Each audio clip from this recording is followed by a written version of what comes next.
Hi guys, it's Blackie for Shaman's Forge Woodscraft. Today we're talking about the percussion revolver, and we're talking about misfires. Now this is different than cap jams.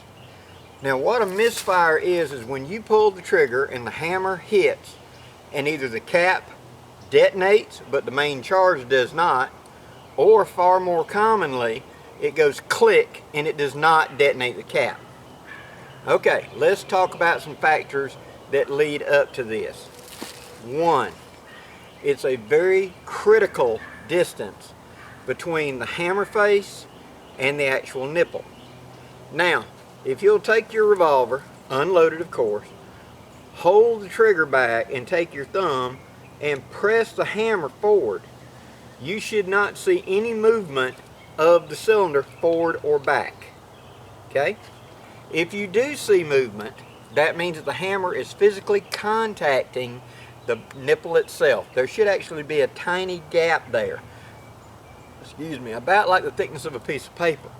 It should be that so when the hammer hits, the thickness of the cap is filling that gap, and on being squeezed, it detonates. On the inside, it has the actual cone part of the nipple, and on the outside, the hammer. So it's caught between a hammer and an anvil. Bang, and it goes forward. If this is incorrect, the nipple is a grunt too long, and the hammer is physically hitting the nipple every time, that would show the movement when you push forward.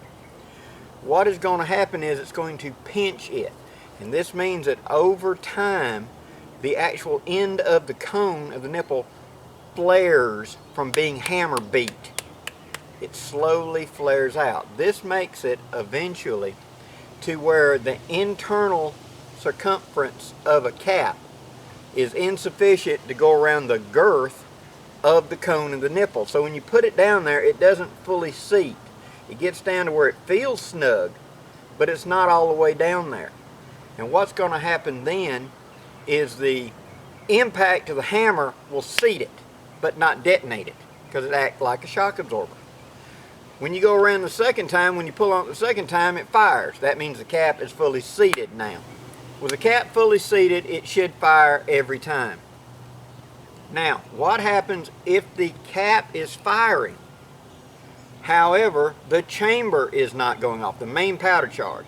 Well, that's down inside the nipple, and that's the flash hole that goes from the inside of the nipple into the main charge is blocked. You can help ensure ignition for, let's say, hunting or something like that. Well, this is going to really matter by taking the empty cylinder before you ever start and sitting there and turning it and looking at a strong light and seeing the actual flash hole through the actual chambers. If you can see light, you know that it's clear and it's going to be okay. Now, some people say you're supposed to, and I've seen this since the 60s, you're supposed to pop a cap on every chamber before you ever load it. That can work. I've also seen that foul a nipple. If you had a flash hole that had a little bit of fouling in it and that percussion cap firing without any back pressure coming back from a charge to clear it, plugged up the hole. I found it far more reliable just to take the cylinder and do like that when it's going to be really, really, really important that this gun fires when I ask it to. Okay? Now, you've got the flash hole is clear. Another thing that can happen, and it's just Murphy's Law, and this happens with black powder. Occasionally, if you will take a charge of black powder, you'll look through and there'll be a clump. And what it is a drop of moisture or just something didn't get ground properly, so you've got an unusually large grain. If that grain actually blocked the flash hole, it could keep the gun from detonating because the flash, rather than going into the charge, hit that rock, so to speak, and it didn't sufficiently detonate. Okay? It's a freak occurrence, can happen. By far the most common reason for lack of firing or a misfire is because of that critical distance between the hammer and the cone part. Now, how should you be able to tell this? One, what you want to do, try this, is put put caps onto an unloaded cylinder. Okay? Then fire. Pop, pop, pop, click. Mark that one. Pop, pop, click. Okay? I bet when you rotate back around it goes bang. That will indicate that the circumference of the nipple is too big for the internal diameter of the cap you're using, and it's spreading it on the first hit rather than detonating it. How can this be fixed? New nipples will cure it, usually. In one that you can't quite do that, a nipple can be taken out of the gun, the threads covered with masking tape, chucked up in a drill, turn it slowly and take a file and lay it bare and take that edge off. Now, do not reduce a great deal of material. Merely kind of just shine it all the way around. You're talking about a degree of thousandths here.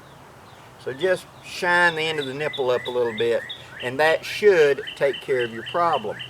Okay? Next, how can I reduce it? Okay? Suppose that when they manufacture the cylinder, that the depth into the cylinder that they chambered for the nipple to screw into is a touch too deep.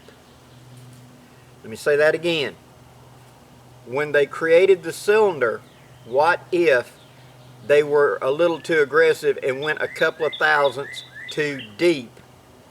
Or just by manufacture, the nipple is a couple of thousandths too short. This will cause misfires. A down and dirty thing you can do to fix this is simply to take your nipple wrench and back the nipple out a quarter turn. Put it onto the nipple and just turn it a quarter turn. That will increase the depth up toward the hammer a couple of thousandths. That usually cures it. I have never had a nipple done this way fall out of a gun. I know what you're thinking. They have to be tight. Upon firing, fouling will get in the front of the threads and it will kind of lock it in place. You know how difficult it is to get a nipple out of a cylinder anyway. The repeated firing, the pressures, the steel's kind of locked together. So usually this is all you got to do. I have put penetrating oil on the nipple and the thread, let it sit overnight or 48 hours, and then put the nipple wrench on it, and 12 o'clock, turned it to 10 o'clock, loosening. And that cured my problem because that made the nipple come up a little bit further, and now that critical distance between the hammer face and the top of the cone has been alleviated. You want it so that it just short of touches. How close? A down and dirty trick is to take a little piece of masking tape and put over the nipple and close the hammer down on it. It should make a circular indentation over the flash opening versus the hammer. This will tell you that they're that close, that they're within like thickness of a paper apart, the thickness of a cap. One last point. The hammer face right there. The hammer face can become battered over time. It depends on the gun and what the quality is of it. But over time of firing and it hitting that nipple, if that nipple and the hammer do physically contact, not only is it battering the nipple bigger, it's peening the hammer face. So the hammer face can get a little sunken and make clearance. How can you fix this? JB Weld.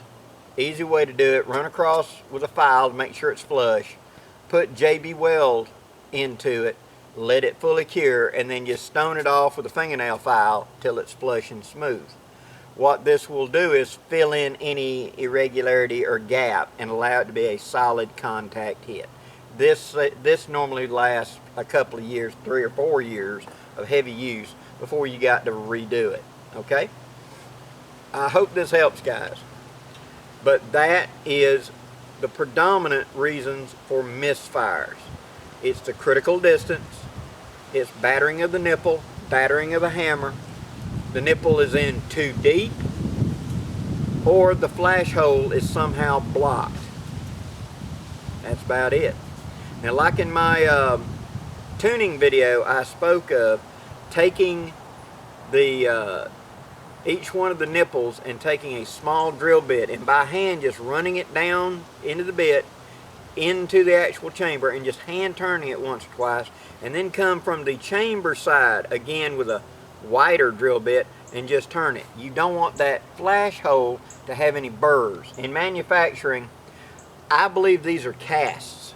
I believe that the screws and I believe that the nipples are actually cast in the manufacturing process, and therefore a hole punch creates the actual flash hole. If that hole punch is a little worn, flared, cracked, whatever, it can leave a little bit of a flash in there, and that can cause misfires. It should be a nice clear hole of the original size. Don't open it up. You increase back pressure, but it should be a clear hole. Take the cylinder, hold it up to a strong light, and slowly turn it so you can see all the chamber holes through there. If you can see light, you're good to go. Hope this helps, guys. If you got any more questions or comments, please leave them below. I'm Blackie for Shaman's Forge Woodscraft. Wishing you safe journeys. Have a great day, guys.